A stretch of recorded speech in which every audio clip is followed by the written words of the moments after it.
Nima qilamiz? Aytamizmi yo'q? Aytmasdan yuboramizmi? Yo'q, aytib olish kerakmi? Aytmay qo'ya qolaylik, ko'payib ketadi. Yo'q, aytish kerak. Aniq-a? Qiynalyapti vohalinglar aka.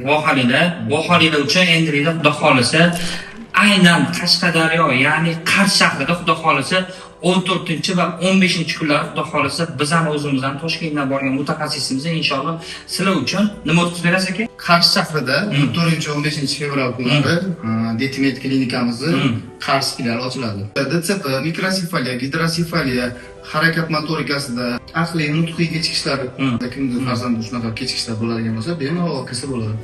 Inshaalloh xudo xolisa hammanglarni kutib qolamiz. Videoda xudo xolisa kommentariyada yozib qo'ysanglar, sizlarga manfaatli bo'lishi uchun bizani operatorlarimiz aloqaga chiqib nominalni tashlab qo'yadi. Video like bosib ko'proq odam tarqatib qo'yinglar, nimagaki shunaqa farzandi bor insonlarga yetib borsa inshaalloh bizdan, ya'ni Toshkentdan malakali mutaxassis borayotganini bilib qolsa inshaalloh ataki qo'llari gul. Haqiqatdan endi maqtashmasin, lekin o'zimiz farzandimizni olib kelamiz.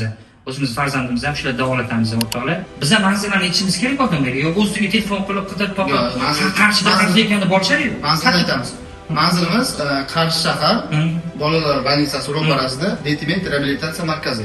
Bo'ldi o'rtoqlar, kelaverasizlar xudo xolisa. Mana sizlarga aniq damlarni aytib qo'ydik.